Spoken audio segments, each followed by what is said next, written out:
In 1963, Togo's first president, Salvinus Olympio, was assassinated.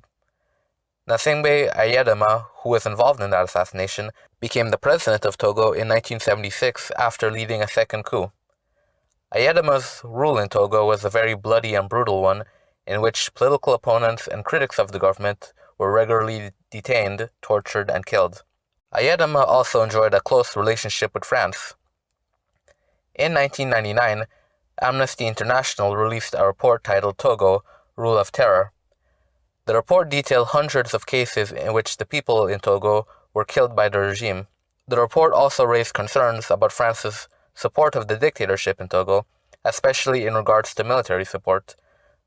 President Chirac of France responded to the report by stating that it was probably the result of manipulation and that there were no testimonies to corroborate Amnesty International's findings.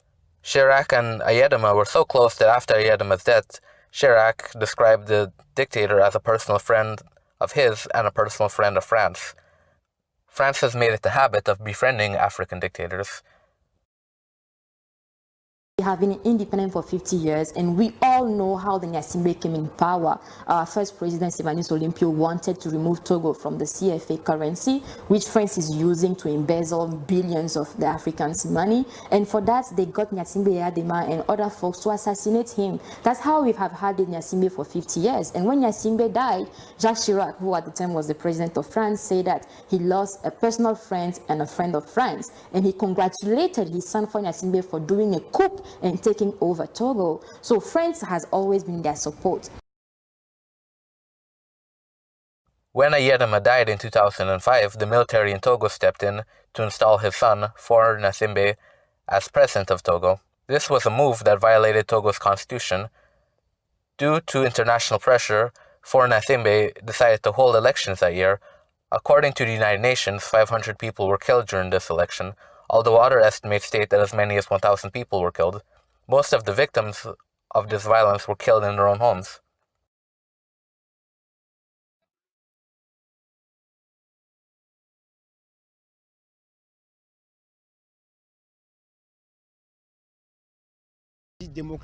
Togo calls itself democratic, but it doesn't feel it. It feels more like a monarchy, where the president is there for life.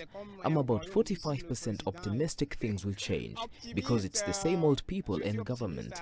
The remaining 55% is pessimism, because if it's the same people in power, it'll just be the same situation as before. The biggest problem today in Togo is insufficient income.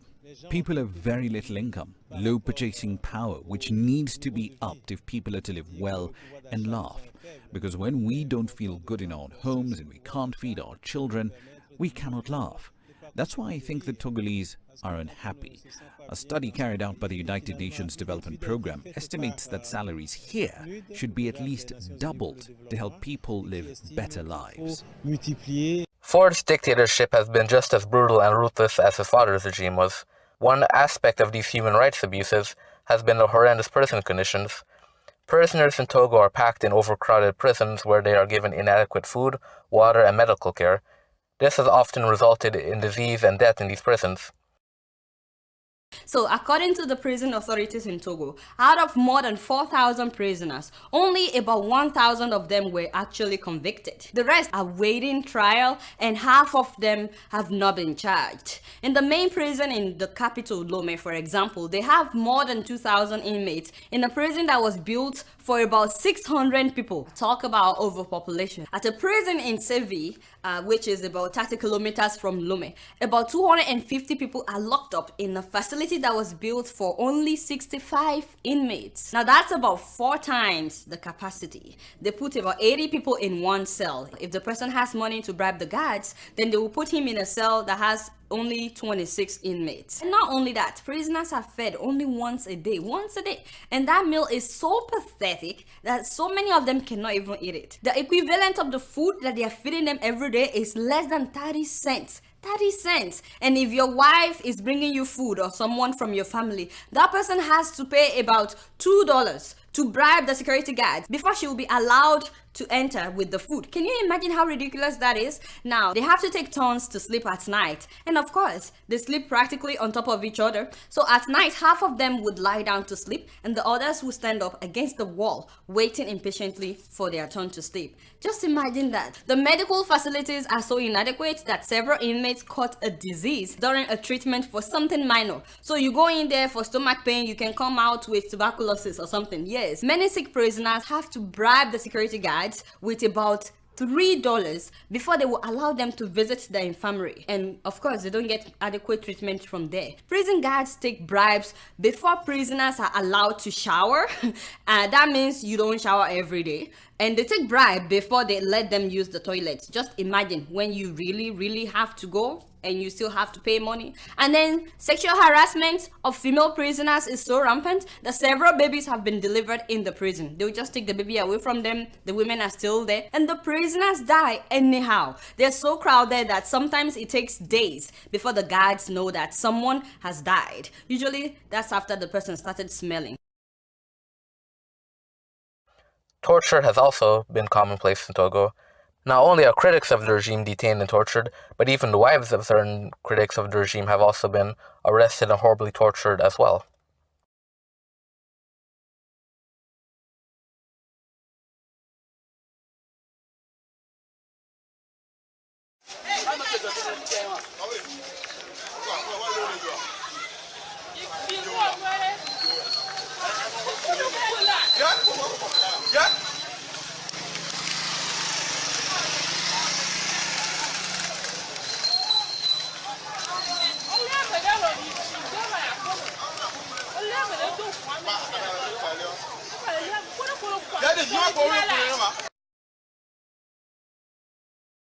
Underfour, Togo has been one of the poorest countries in the world.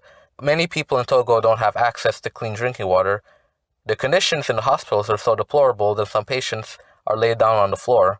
Women are also made to give birth on the floor as well.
Since August of last year, the people of Togo have been protesting for an end to 51 years of dictatorship.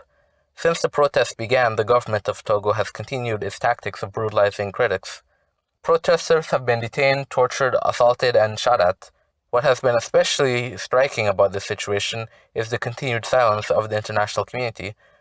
The protests in Togo have been going on since August and have received very little international media coverage, and the people of Togo have received very little international support for their struggle. This is very typical of the way in which the Western world relates to Africa. Dictators like Faure continue to receive support from Western countries who seem to care very little about the plight of the suffering people of Togo. Although many Americans may not know much about Togo, American politicians certainly are familiar with Togo and Togo's dictator. People from Togo's second largest city, Sokode, are returning home after days of being on the run from government forces. They left behind their homes and their businesses after clashes with police left 4 dead and dozens injured. It's been 6 days now that we've not worked. Since Tuesday, there was nothing to eat except gari, and we had to manage with a bowl of rice. We're now fed up. It is time for us to have change in this country. Voilà le président qui dit au Ghana qu'il ne va jamais toucher à la Constitution. Et nous, les Togolais, nous sommes des animaux. Nous n'aurons pas de sauveur qui viendra nous sauver dans ce pays. Oh, Seigneur, vraiment, c'est dégueulasse. The people of Togo have suffered enough and are demanding a change. In fact, Africa and African people have suffered long enough.